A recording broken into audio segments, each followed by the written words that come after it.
Assalamualaikum warahmatullahi wabarakatuh. Saya Rosalinda. Saya akan berpidato tentang perekonomian di masa pandemi. Pertama-tama, marilah kita banyakkan puji syukur kepada Allah Subhanahu wa taala. Dengan karunia dan rahmatnya kita bisa berkumpul secara virtual.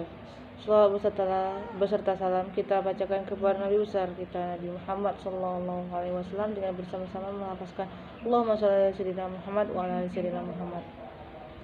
Baiklah, yang saya hormati ibu dosen sekalian dan yang saya sayangi teman-teman seperjuangan. Langsung saja saya akan berpidato tentang perekonomian di masa pandemi. Pada akhir tahun 2019, seluruh negara digemparkan dengan adanya wabah virus corona. Virus yang menyebabkan penyakit COVID-19. Virus ini pertama kali ditemukan di Wuhan, yaitu salah satu kota yang terdapat di Cina. Pada awal Maret tahun 2020, pemerintah Indonesia akhirnya mengumumkan adanya kasus pertama kali infeksi virus corona yang lambat laun semakin meningkat dan juga mengkhawatirkan. Semenjak wabah virus menyebar masuk ke Indonesia, seperti yang kita ketahui, dampak yang ditimbulkan sangat mengecam sektor kehidupan, baik sektor kesehatan maupun sektor perekonomian. Namun penyebaran corona juga berdampak kepada perekonomian Indonesia, baik sistem perdagangan, investasi, dan pariwisata. Hadirin sekalian, akibat wabah ini Indonesia mendapatkan banyak kerugian, seperti mulai ditutupnya maskapai penerbangan yang menyebabkan sepinya wisata, dan berdampak pada sektor-sektor penunjang pariwisata seperti hotel hingga rumah makan.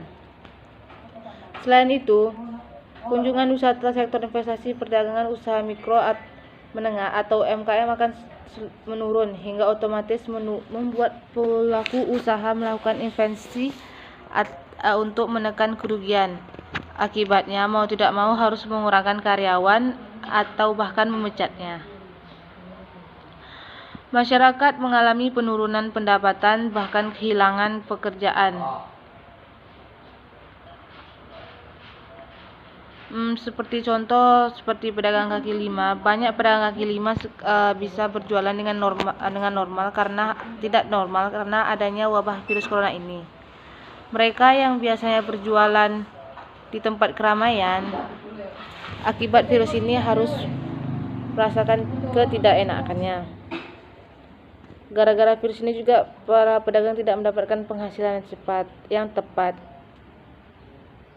Di tengah pandemi seperti ini, perekonomian masyarakat tidak stabil sehingga membuat mereka harus berusaha keras untuk kebutuhan mereka sehari-hari.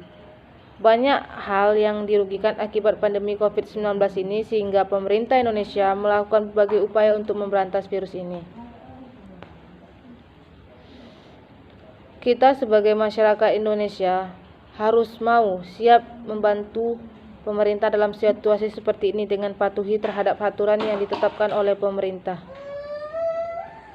Agar pandemi ini segera hilang dan memulihkan keadaan Indonesia, khususnya agar perekonomian Indonesia dapat membaik. Adapun beberapa hal yang kita lakukan untuk menghadapi krisis ekonomi di masa pandemi ini, mulai dari menghemat biaya hidup dengan membeli sesuatu yang dibutuhkan, bukan yang diinginkan. Kemudian mendukung proyek lokal dengan membeli dan memakai produk mereka, sehingga dengan adanya kenaikan perekonomian di Indonesia. Hadirin sekalian, demikianlah yang dapat saya sampaikan pada kesempatan kali ini. Apabila dalam penyampaian saya terdapat tutur kata yang kurang berkenan di hati, mohon dimaafkan. Atas perhatian ibu dosen dan teman-teman serta penonton semua, saya ucapkan terima kasih. Lebih dan kurang saya mohon maaf. Assalamualaikum warahmatullahi wabarakatuh.